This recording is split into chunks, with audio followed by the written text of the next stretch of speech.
Takže já vás zdravím, dneska si uděláme pokus pomocí misky z vody a zastavím víčkem, jehly a magnetu. Sever by měl být někde takhle tudy a je tady na té straně a můžeme jít asi teda do toho. Mám tady teda jehlu a magnet a zmagnetizujeme jehlu tím, že 20krát až 30krát vlastně přejedu po straně magnetu.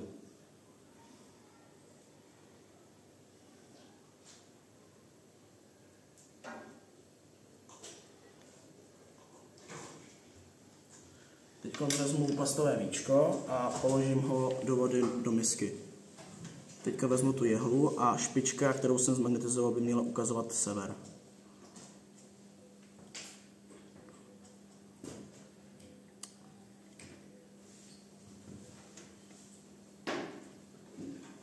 Musím si to hlavně dotknout stěny, potom by to nefungovalo.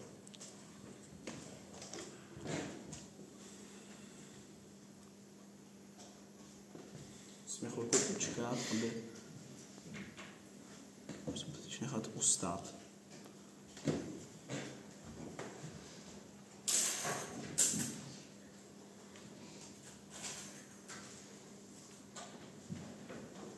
Jo. No a vlastně je to vlastně tím, že máme vlastně kolem Země magnetické pole a máme magnetické pole taky kolem té jehly, která vlastně reaguje na to ohromné magnetické pole kolem té Země. A vlastně tím to způsobuje to, že se to vlastně ta jehla otáčí na ten severní magnetický pól.